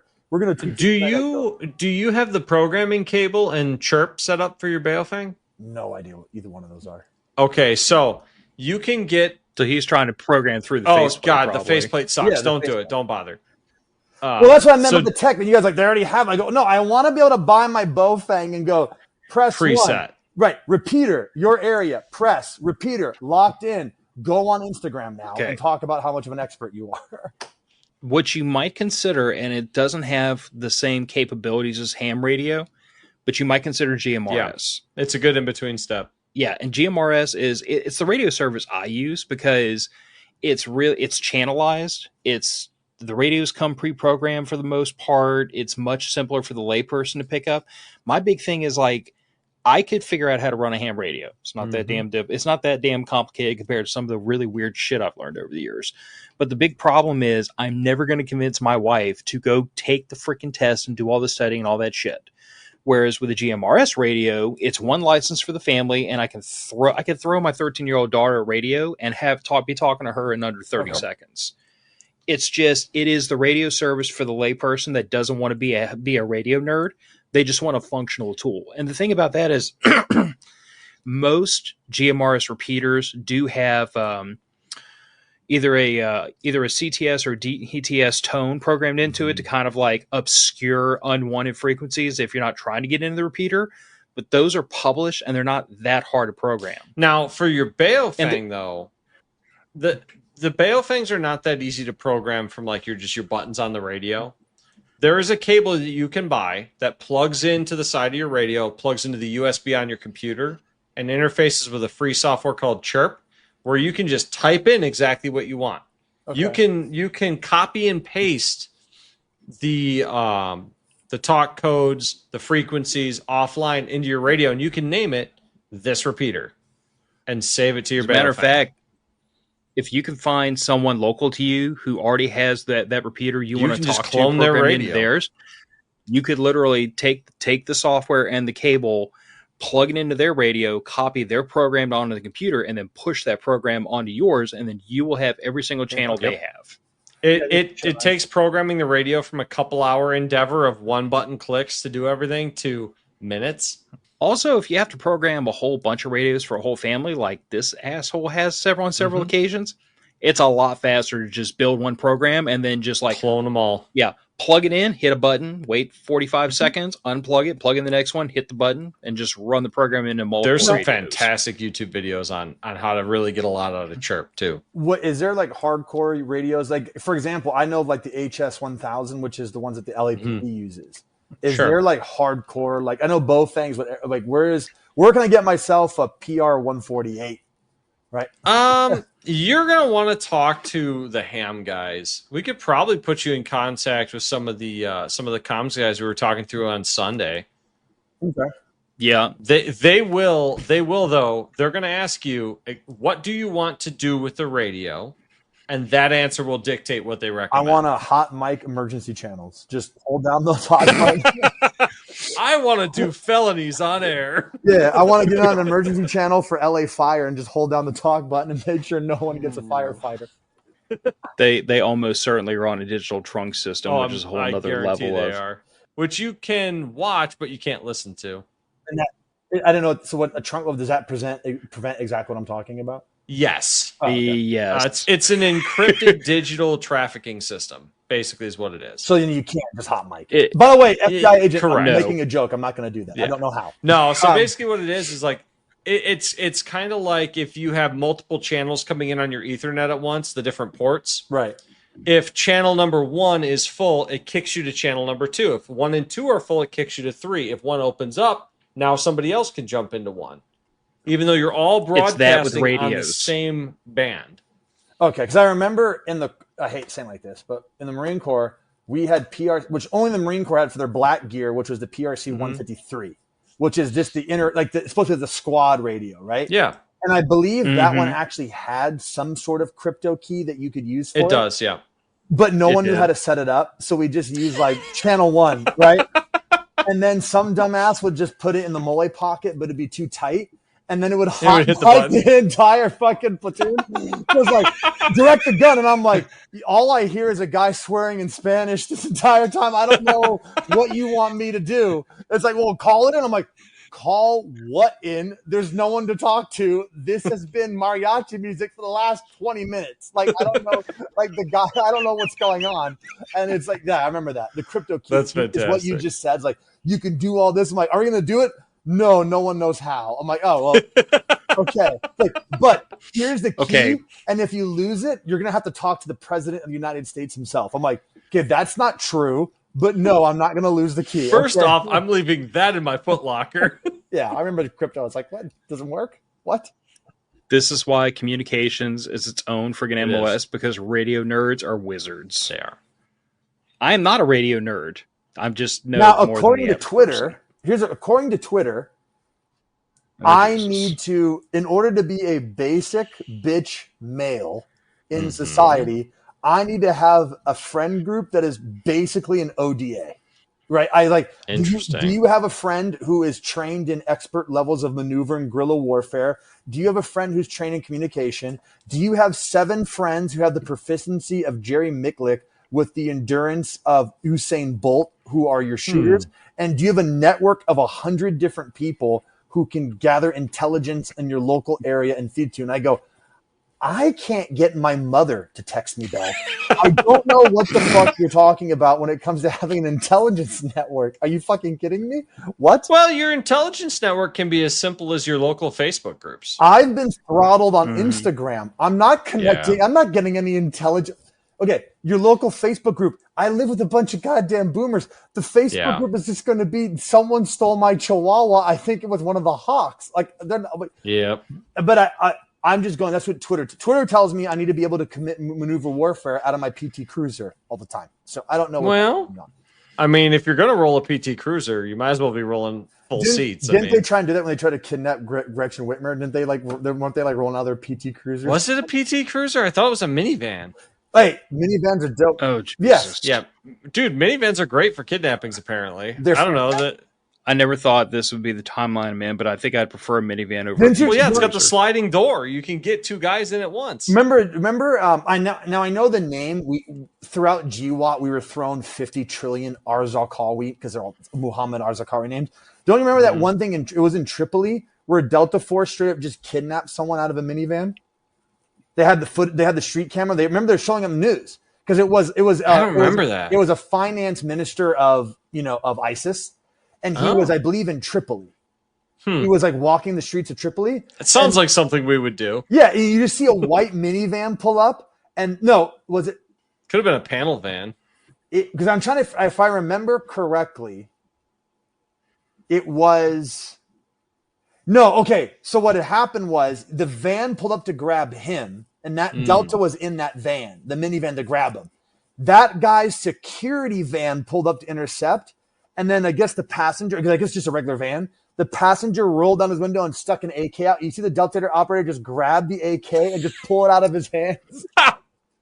And then just get in the minivan and I go, did they just jack that guy's security's AK and then jack their target? Because and I know you think his security was just 2 guys in a van, right, with a gun. Right. That was his security. I'm like, did Delta just fucking steal this guy, the security detail's gun? Yep, gun and van. Honda Odyssey and just drive off in a foreign country. If anybody's gonna. But it is important to remember that, like, you military special forces guys are basically like hood rats with DOD credentials. Yep. I mean, they literally get paid to do things that would get you on a most wanted list. Absolutely. And that's before they kill people. That's just stealing stuff, breaking stuff, sabotage, stirring up rebellions. I mean, that's their job. That's their day job. That's fun to them. Right. But then so yes, jacking a person's AK and then jacking his van. They probably giggled about that night. In the barracks. You know that they crashed that van into something stupid just because. Or like, watch, I'm gonna fuck this shit up. Everything you said is true. They also might have probably tried to sell Arzakawi on the black market and then funnel it with drug money, which is what they also do on occasion. Just throwing it out there, they do that too. The CIA has been known to smuggle drugs and weapons, yes. Yeah, before they reported back to the DOD, they might have tried to sell him online. They might have just like one of them might have tried to do that. Right? One of them might have. Just that's Fair not enough. Out of the realm of possibility. With those guys, but like I said, I'm a good old fashioned infantry guy. Just send me in the massive waves to be completely ripped apart by the enemy, and then lie to my mom and dad about how I died. Well, yeah, because when I in the future war of 2035, as President Taylor Swift declares war on Europa, where the fuck it is, and I'm completely sucked into the turbine of an Amtrak fucking amphibious landing vehicle, and I just get sucked in the turbine and shot out the back of the propeller, and my parents get to put my Chinese-made American flag on the mantle for Thanksgiving. They can point to me with a half-cold can of A&W soda and go, "He was a hero," and people are like, "Yeah, he died a hero." It's like, no, he got sucked into the turbine of an Amtrak, and then they just let him die. Like, it happens. It happens. I got in the way of the Amtrak. I shouldn't have been in that way, and just ran me right over. Happened.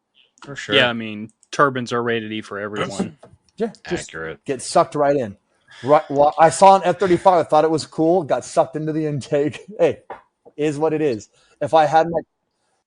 So, Rebel, I was just going to ask him about that pre-sale. Yes, I have. We've been talking a little bit about your gear. Yes, so I am unbelievably nervous, and I have this pit in my stomach that prevents me from doing anything. I don't know why. Okay. So I don't have a pre-sale date. My mind is saying, because as I was literally texting the factory as we're talking, they just said yes, we're doing a bonded fit, and I only have one kind of contract employee, Max, designer. And he's like, let me send you a list of all the stuff we're doing because I'm tired of you fucking asking me every time.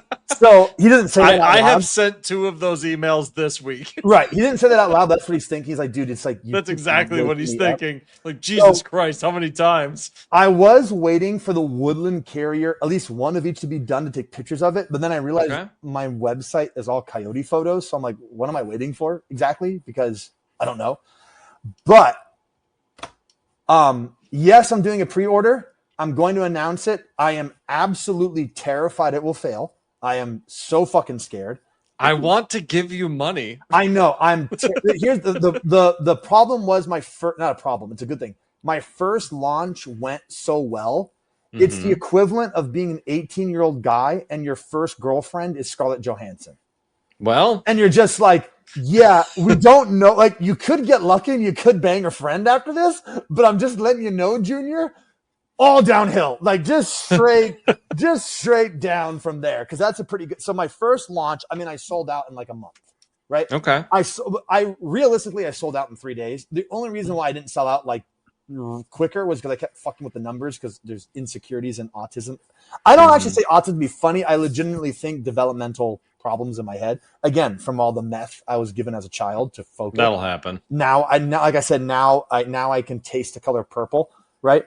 And I think playing in traffic is fun. But right. So I have a pre-order coming up. I'm just going to treat it like a restock and just say it's a restock and your gear will come. So the gear is happening 100%. I have Coyote, Ranger Green, and Woodland for all sets. So plate carrier, med bag, and sling.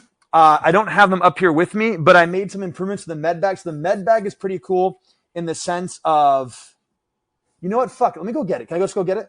Yeah. While he's gone, though, I do have to say, he has not announced a pre-sale yet, but I'm going to bully his ass. I am going to bully his ass. Because my birthday is October the 14th, and I would love to give him money by then. That would be nice. We'll have to see when he gets back. That would be nice. I need a new plate carrier. I have a very old, well-worn Condor. Yeah.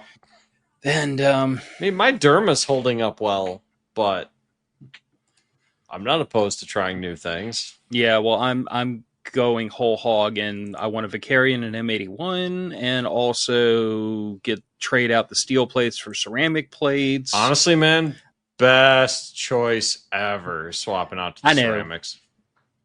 Look, every time somebody has grilled me about that, I have been the first to admit, be like, yes, I want to get ceramic plates. But at the time I got these, the ceramic plate offerings were hideously expensive and not great from a durability standpoint. I was at the same point. I was just before like the Hesco, I think what the 1188s or whatever.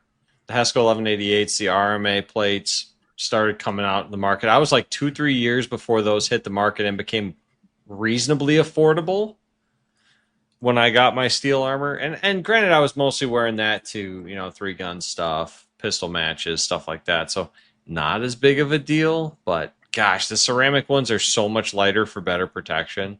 See, my biggest issue was actually the fact that, like, at the time I got my set, ceramic plates still suffer from the same problem they had when I was issued them, which was if you drop the sons of bitches and you crack the edge of them, they're done. Yep.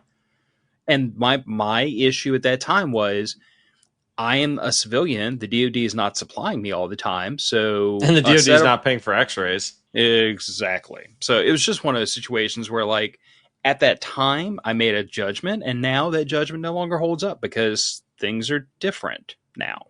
Nice. The Vicarian change, the pre-order's coming up. Make sure it's out for in-stock notifications, but and then off. I know the light's a little bit much there. Again, I don't have lighting set up for studio lighting. Bro, I've got printer paper taped over a light bulb back here. That's my lighting setup. Same. Where do you think I got the idea? Oh, God, I'm ugly as shit. Jesus. All right. Anyways, so the Vicarian's newest one is going to have the placard. I'm going to include 5 pull tabs. I changed the design of the pull tabs, but it's just pull tabs, right? The new design will just have a loop that ties, so you can actually adjust the length of the pull tab now, as opposed to this one, which is fixed. But anyway, so the Vicarian will have this adjustable placard, 6 Mole rows there, and then obviously I'm using NIR material across the board. And on the sizing of the Vicarian, I just slightly increased it, just very tiny amount. That way, it could fit a large SAPI, a medium SAPI, and a 10x12 plate, or a 10x12 triple, multi, or female curved plate. Okay. It's just the plate bag is just slightly bigger, a little more giveaway, so that way you can fit a large SAPI, then you can fit anything else below that. So if you're running like a smaller plate, just get a backer, and now the Vicarian will fit it. So you don't have to basically go out and buy. It's a large sappy carrier. I mean, the backers are king for comfort anyway. And on top of which, in order to increase longevity, the back of the Vicarian comes with padding on the back, as opposed to just straight usual like just nylon. It actually has a little bit of padding, so it lasts longer and it's comfortable. So then I made the shoulder pads in the Vicarian more cool guy-ish, as opposed to like the lab top sleeve they kind of were, the older school padding. So the Vicarian will just come all the same stuff. The main change is the placard, and of course it's all NIR resistant material. This is what I wanted to go over. So this is the Apothecary med bag. I went over this before. This one has a little bit of a wood. It's the woodland, by the Polish woodland. Nice. But so I made some changes to the Apothecary. The main changes was, one is I made the bottoms actually fully removable, so you can actually pop off the bottom leg strap. Before, all you could do is pop off the strap. You couldn't pop off the buckle. But I'll show it for right now. So this comes off completely. Then I made the interior Velcro. You probably can't see it, but this is all Velcro. So you can take your inserts from the Vicarian. And I'm going to do it real quick. Alrighty. See, I just demonstrated the tactile strength of my kit. Also, I reinforced stitching points in the top and bottom with box stitching. Bar tack stitching. But now you can take your inserts and actually put them inside the Apothecary, like so. And then if you pop the bottoms off, this is in the old Apothecary too, but then this doubles up as a placard. See, there's the Velcro. So your med kit can double up as a placard. So you can put this on and then these guys fit with the Vicarian's female buckle. So you can put this right into the Vicarian. Also, this also works as you guys, I don't know if anyone watching this knows, but the Vicarian comes with an H harness. So the Vicarian comes with the plate bags, an H harness, and a Velcro wallet adapter. I don't have a Vicarian with me to show anybody that, but the Vicarian, it's a standard H harness. And then I have a wallet adapter where you can take your wallet adapter and then you can plug your H harness into this. You can form a standard micro rig configuration, but you can take the Vicarian H harness with this. Then you put it into a Velcro wallet adapter. You can pop the cummerbund off the Vicarian, and now you can make a ready rig system. Now, the H harness with the Apothecary also works. So the production model, I have a little tab right here on the side, but you can also just put it on this model. It doesn't really matter. But you can run the H harness on this, and then you can run the included waist strap on this, and now you have your own standalone chest rig off the Apothecary, which also has the inserts in it. And now, here's the cool part. So, this is where it gets like crazy. I have so much interchangeability. It's fucking nuts. So, as I said, this is the Apothecary. It works as a standalone placard. It works as a standalone med bag, right? So, you have your carrying strap up top. You can just put this over your shoulder. It does have a delete key. It's just downstairs. And you can utilize this as a standalone med bag, a standalone placard, and a standalone chest rig. Okay? Now, I still have more, though. This is the Apothecary. I just twisted it my own fucking. See, I just did it in my own video. All right, there you go. This is the Apothecary carrying strap, right? But you notice, see this guy? This Apothecary carrying strap is a standalone 2-point sling. Cool. So if you put it on the Apothecary like so, standard carrying strap, right? But as you know, most carrying straps, you have to adjust a little slider to get your length. This guy works just like a 2-point sling. So you take it, and there you go. So quick adjust. So you want to have it close to your body. Just grab this edge, pull down, and now it's a quick adjust strap. Now you're going, okay, well, Rebel, what else you got? Well, you could pop this guy off, and it comes with 2 removable female plastic clips. You can take this off immediately and attach it, let's say, to your placard here. And did I do it again? No, we're good. Okay. And you could attach it to your placard if you wanted to. Let's say you have excess or you have this mounted to your car or something like that. You now have your bandolier out of your placard. So that gimmicky a little bit, but the answer is you can now have, a USGI bandolier is 6 mags, right? This was 3. Mm-hmm. So you can take this, you can take 2 placards and stack them, and now you can have your own bandolier. Now, here's the real cool part. What I said earlier. You're going, okay, so let's think use case scenario. I have the apothecary hanging by my,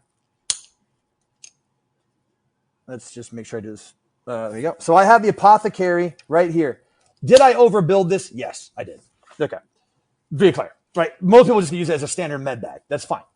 So you go, here is your apothecary. Okay. I have this hanging on the back of my truck. I'm a cop. I just have this in my car. Go with that, for example. I got to grab my vest and I got to grab my rifle. I take the 2 shots needed for self-defense, right? Not getting into a gunfight. And then I use this as a placard. So I pop this off, okay? And I put this on my plate carrier. I'm a cop. I put this on my little cop plate carrier in the back of my car. I grab my patrol rifle. I fire 2 rounds at the bad guy. And now the scene's over. And now I need to secure the area and I need to carry my rifle around. Well, I am including 2 universal adapters right here, which will have the male buckle on the end right here. I just don't have it with me. And this guy, you can wrap through any rail like so. Mm-hmm. You can just take, it's going to come looking like this. And you can just take this, put it through any rail you want. And now you can leave these on your rifle. So when you pop it off, you can attach the 2-point sling to your rifle. Nice. Just imagine this with a male clip. Doesn't have the male clip on it. So it'll come with this male clip right here. This guy, it'll have one. And there'll get 2 of them that will come with the apothecary. It's not separate. It'll come with it. So very cool. I know that's a lot. Maybe you guys can tell me what you think. But as I said, this is a completely on its own. And I did pull-ups on this thing. It's a very strong little connector. I would call it an emergency, but this is on its own a standalone 2-point sling. Nice. It's a full, so you can pop this off and just use it. And again, the mounts are open-ended. So you can just use this as a standard 2-point sling if you wanted to. But like I said, I included the adapters with the male buckles because this has a female buckle. I included, so basically if you want to have this on your truck, like you have your truck rifle and you have that apothecary just hanging there, you can just leave this on your truck rifle, right? You have the 2 mounts. And then if you ever needed to pop the carrying strap off the apothecary, you can put the carrying strap right on your rifle and you have a fully functional, not partially functional, not kind of a fully functioning 2-point sling that can hold up to about like probably 500 pounds. Cool. So Rebel, we mentioned the pre-order. Do you have a date in mind? I don't have a date in mind, but if you sign up, okay. I have one more item, but if you sign up for on my website sign up for the in-stock notifications on the bottom, you can sign up for the email newsletter. It's going to be the next 2 weeks. It'll be soon, very soon. Oh, okay. So really soon then. Yes. And then I have what I just did is I have it on my home defense shotgun here, but the Gizmo glider, same sling. I just increased the padding. I call it the Twinkie pad, but I just increased the padding and then it's nylon on both sides. The other side had like a little bit of a webbing. I just tried a different design. But this one has nylon on both sides, and this one is also made with the same, and the apothecary, same NIR-resistant material. To my knowledge, so this is a fully again, I'm going to say that word, but 2-point sling, just like this one. So it's just like the one I showed you, except the back has actual padding, as opposed to just a piece of webbing. Right. And, thick padding, nice 2-point sling, will be still NIR-resistant material. So NIR-resistant material, I don't know if anyone else, but at least in the market, they're at least like $70. That sling's going to be about $30, $25. And then it's good value for a sling. Each Gizmo glider will come with, it's the same thing in the apothecary, but it just doesn't have the adapter for the male buckle. It's going to come with these right here. Nice. So what you can do with these, it'll come with 2 of them per sling. So when you get, and also the 2 little hair ties that you can just keep the sling down. When you get this, you can take this, run it through your Magpul CTR or literally any surface on your gun. And then you can run the Gizmo glider through the mount, just run it through. Nice. And now you have universal sling mounts. You can put this on any rifle you want.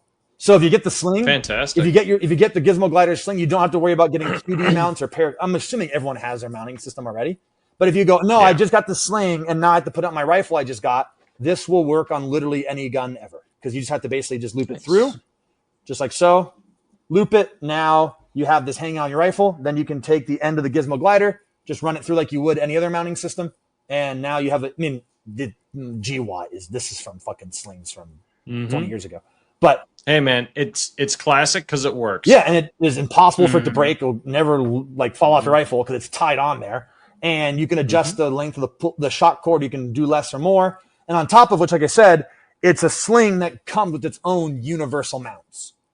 Yep. So you don't have to go out and spend another $15 or $20 on a QD system. If you have it, you have it. But you can mount the Gizmo glider to anything you want right away on your weed whacker, whatever. Go for it. So that's everything. And then I don't have a pre-order date, but it's going to be the next 2 weeks, very soon. Awesome. So because you said it's in the next 2 weeks, I don't have to bully you, because while you'd stepped away, I literally told Nick, I'm like, my birthday is the 14th of October, and this would be a perfect opportunity to bully the shit out of him about like the pre-order needs to happen before my birthday. Is the 14th a Tuesday? You're asking me to do math. October 14th is a Tuesday. Yeah, there you go. There's the methamphetamines kicking in. Hey, at least we got something good on all your drugs. Right. I actually have a good one. But with that being said, you know what? It being on the 15th is probably about right. It being on the 15th. I can't guarantee that, but it being around there is about right. Probably right. If it's not by the 15th, Phil's going to hassle you. It'll either be... I'm going to hassle him anyway. Before that or that weekend, but honestly, that's probably about right. Awesome. It'll probably be that. Looking forward to it. That's a lot. Now, what do you guys think? The apothecary. Okay, there's the med bag. Is the sling thing's going to happen no matter what? It's just it's a fucking carrying strap. Now, is the sling thing gimmicky? No. Okay. No, because it's also designed to work as a placard. Right. It is fully functioning placard. Like I said, you can put inserts in there and run it. Right, but what I'm saying is like because it's also designed to work as a placard, it's nice that strap has an additional functionality to it, I think. Phil, what do you think? Well, I think to me, like that's what makes this entire entire product line so noteworthy to me. And it's the reason why when I first saw it, when I first became aware you existed, I got really excited because I was like, this is a level of like interoperability and universality that I don't see in the tactical community very much. And like you and I have talked before about your rationale behind doing that, and it makes sense, but it's unusual. It's unusual in the best way possible. You. Yeah. I like the fact that you can actually take all these pieces and mix and match them. And I am honestly kind of waiting for the first person who says, hey, you may not have realized this was a configuration, but your gear allows it because it can all be mixed and matched. But that's how I found out about the H harness fitting on the apothecary. I didn't know in the very first version. And then I didn't even think of that because I was actually running the H harness. I was actually running the top strap because in my mind, I was running it down to the actual built-in tab. But then someone showed me that they mounted it right here on the top of the MOLLE. And I was like, holy shit, you can do that? Like, oh yeah. So I ran the H harness to the top. Then I ran the waist around. Now I have a perfect chest rig. And I'm like, fuck, I didn't think of that. So one of the homies figured that out. Nice. The good part is though, that is actually how I design. That's why it also cut back some production costs, but I use the same style buckles for everything. Right. And even I know it's gimmicky to be like, okay, you pop the strap off and now you can use it on the placard, and the placard can be what is it called? A bandolier. I'm like, okay, it's kind of gimmicky, but the answer is I do all that interchangeability for that to happen, for you to go, yes. Also, what's great on Twitter, I love it. I don't know the other industry. Ex Umbris Designs. I'm sure you guys heard of them, right? They've been like a really good gear manufacturer. Somebody showed off. He goes, oh, I had an Ex Umbris Designs cummerbund. And they said, so I got the Vicarian and then I made a ready rig based off my Ex Umbris Designs like leftover. And I made the recce rig because he grabbed the Vicarian H harness and the wall adapter, then just put the Ex Umbris cummerbund and placard on it. And I went, nice. Fuck yeah. I want to see because I want to see the Vicarian placard on a cry carrier because I'm coming for all of them. Good. All of them. Because I want to see it all. I want to go, oh yeah, I like, they go, I like whatever. They go, I like the JPC plate bag better, right? Whatever, they like that better. They go, okay, great. Or they go, no, I like the Vicarian plate bag better, but I like my Shaw Concepts placard better, right? For whatever reason, they like that, whatever it is. So I want to see the interoperability. I want to see my gear on. I've already seen it. I've already seen T-Rex arm stuff with my stuff. I've already seen first spear stuff with my stuff. So I absolutely love seeing my gear just eat out other people's little pieces and find my shit. Like, other people's placard costs more than the whole rig that I sell, but my rig is carrying it, which I think is fucking great. On that note, I am very much now looking forward to the 15th. Thank you. Yes, it's a lot. The one I'm worried about the most is just the fact that there's just the sheer amount of it. And like I said, as of right now, I didn't say this, but as of right now, we have the Vicarian plate carrier. People insist that I call it a suite. I don't, except for my video on the website I do. But Vicarian plate carrier comes with plate carrier, shoulder pads, retention cummerbund, 5.56 insert, 7.62 insert, placard, five retention tabs to fit the 3 5.56 and 2 7.62, tourniquet holder, so a little plastic tourniquet holder you can fit underneath that.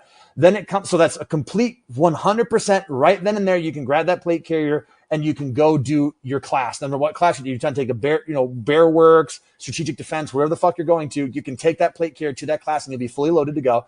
And it comes with a built-in H harness and waist strap, which you can then turn your placard into a micro rig. And it comes with a wallet, cummerbund wallet. So you can take your cummerbund, run it through your H harness. So basically imagine running your plate carrier with no plate bag. So basically now I have a belt kit. That will all come together. NIR resistant material, bonded thread, and I offer a lifetime warranty on the product, not the purchaser. Yeah. So a lifetime warranty on the product. That will be $215. Nice. Then I have the Apothecary, which I just mentioned, which is a med bag, a full standalone med bag. I've actually teamed up with Bear Solutions. Maybe you guys have heard of Bear. Right? You know him, bearded guy, right? I teamed up with him. Right now, he has the Apothecary. He's actually making a medical kit for it. So I'll probably have a website, which will probably be more than the Apothecary is. But I'll have it on my website where you can probably choose to get the medical insert for the Apothecary. Nice. But the Apothecary med bag will come with that. It'll come with 2 rifle adapters that'll come with it. And it'll also it'll have that 2-point sling attached to it, which is the standard carrying strap. That will have NIR resistant materials. That will be reinforced threading. That has a lifetime warranty. And that doubles up as a placard, a med bag, and a standalone chest rig. That will be $55. And I have my Gizmo glider sling. I actually like this thing a lot. Padded, reinforced stitching, bonded thread, NIR resistant materials, lifetime warranty. That is going to be $25 to $35. I don't know just yet. Nice. So with that, you can get the Vicarian plate carrier, the Apothecary med bag, and a sling, which means between those 3 pieces of gear, you could actually completely give yourself body armor and give your friend a chest rig with a sling for both of you and inserts. Maybe you want to run 7.62, he runs 5.56, whatever, but you can completely outfit yourself and a friend for what's $215 plus $55. That's $270 plus 25. Let's just say 25 for the sling. That's $295. That's not bad. So for $300, that's $300. 2 sets of kits for $300 is pretty good. And that 2 sets of kit is only because you're stretching it. It could be just for you, right? You can just absolutely. The Apothecary is one that you can stretch out. But you can. Well, Rebel, we really appreciate you coming on today. Sorry, that was a lot. No, you're good, man. You got a lot going on. Yes, and I have a full-time job outside of this. Don't we all? Speaking of, I have to be up at 4:30 in the morning. Yes, sorry, I dragged So I'm on. going to have to cut you guys loose here in a little bit. Yeah, I got to get going to eat dinner and shit too. So great talking to you guys. Thank you very much for having me on. Let me know how I can promote the episode.